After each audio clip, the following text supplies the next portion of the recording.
Hello friends. कल मैंने बताया था कि केंद्र सरकार के तीन अंग होते हैं: कार्यपालिका, व्यवस्थापिका और न्यायपालिका। कार्यपालिका का जो प्रधान होता है, मुखिया, वो होता है राष्ट्रपति। और राष्ट्रपति का उल्लेख होता है संविधान के अनुच्छेद 52 से लेकर 62 तक और भाग नंबर 5 में। अनुच्छेद 52 में बताया गया है कि भारत के लिए एक राष्ट्रपति होगा और अनुच्छेद 53 में बताया गया है कि केंद्र की समस्त कार्यपालिका शक्तियां राष्ट्रपति पर निहित होगी। और अनुच्छेद 54 में बताया गया है कि राष्ट्रपति के निर्वाचन मंडल के बारे में बताया गया है। अनुच्छेद 54 में निर्वाचन मंडल में कौन कौन होते हैं? लोकसभा और राज्यसभा की के निर्वाचित सदस्य होते हैं, सभी राज्यों की विधानसभा के निर्वाचित सदस्य होते हैं। और 70वां संविधान संशोधन हुआ था 1992 में। उसमें ये जोड़ा गया है कि दिल्ली और पुडुचेरी केंद्र शासित प्रदेश हैं, उनकी विधानसभाओं के निर्वाचित सदस्य भी राष्ट्रपति के निर्वाचन में भाग लेंगे। ठीक है। और अनुच्छेद 55 में ये बताया गया है कि राष्ट्रपति की निर्वाचन पद्धति कैसे होगी। राष्ट्रपति की निर्वाचन पद्धति के बारे में बताया गया है। निर्वाचन पद्धति क्या है? समान अनुपातिक एकल संक्रमणीय गुप्त मतदान पद्धति। इसमें मैंने बताया था कि इसमें दोनों को मत देना जरूरी है। दो उम्मीदवार खड़े हैं तो दोनों को मत देना पड़ेगा उसमें।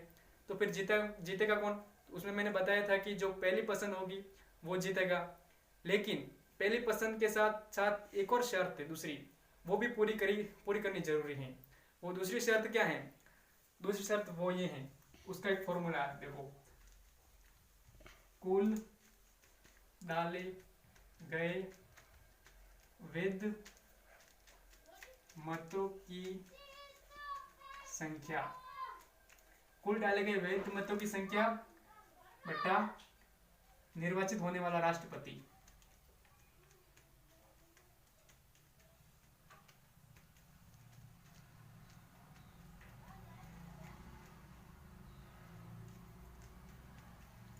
+1, इधर +1। न्यूनतम वैध मतदाता का जो फॉर्मूला है वो ये है: कुल डाले गए वैध मतों की संख्या बटा निर्वाचित होने वाले राष्ट्रपति। मान लो कि कुल डाले गए वैध मत 100 हैं, 100 और निर्वाचित होने वाला राष्ट्रपति एक ही निर्वाचित होगा, जो होगा +1 और +1, प्लस और +1 2 हो गई, बटा 2, 100 से 2 काटेंगे 50 और ये +1 करेंगे बराबर 51। यानी कि न्यूनतम वैध मत 51 होना चाहिए, तभी वो राष्ट्रपति बनेगा। अगर मान लो न्यूनतम वैध मत 51 नहीं मिले, यानी कि 3 खड़े हो गए राष्ट्रपति के लिए, 3 उम्मीदवार हैं, तो उसमें क्या करेंगे हम? उसमें 51 हो गए नहीं, तो उसमें देखो आप,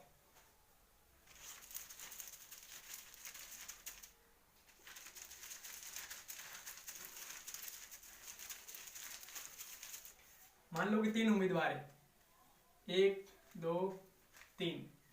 पहले को वोट मिले 40%, दूसरों को मिले 35 और तीसरों को मिले 25%।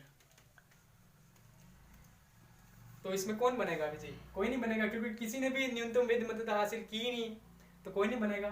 तो इस स्थिति में क्या किया जाता है? जो तीसरे नंबर वाला होता है ना, इसको बाहर कर दिया जाता है। ठीक है। और इसके जो वोट होते हैं इन दोनों में बांट दिए जाते हैं। ठीक है। अब आप सोचोगे कि इसके वोट इसमें बांट दिए जाएंगे तो ये पहला राष्ट्रपति बनेगा। जरूरी थोड़ी ये राष्ट्रपति बनेगा। 40 से इसके पास है तो इसमें से जोड़ेंगे तो ये हो जाएगा, लेकिन ये जरूरी है ही नहीं ना। इन लोगों ने पहली पसंद दी थी तीसरे नंबर को 25% लोगों ने। अगर इसी 25% लोगों ने दूसरी पसंद भी तो दी होगी ना।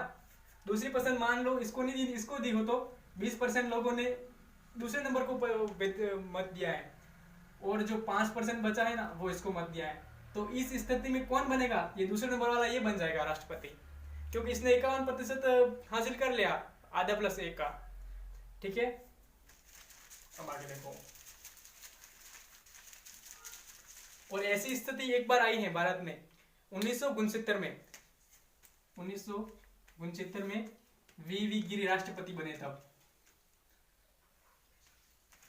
वी गिरी बने। उस समय क्या हुआ था देखो। पहले तो कांग्रेस सरकार थी, उन्होंने खड़ा किया था समर्थन देकर नीलम संजीव रेड्डी को। नीलम संजीव रेड्डी के साथ बाद में क्या किया, उन लोगों ने धोखा कर दिया और उन्होंने वो पीछे हट गए वो लोग। तो उस समय क्या, वी गिरी जो उपराष्ट्रपति थे, उपराष्ट्रपति के पद से इस्तीफा देकर राष्ट्रपति बनने के लिए आ गए और जीत गए। तो प्रश्न आता है कि एकमात्र राष्ट्रपति जो दूसरी वरीयता के आधार पर राष्ट्रपति चुना गया, तो हमारा उत्तर आएगा वीवी गिरी।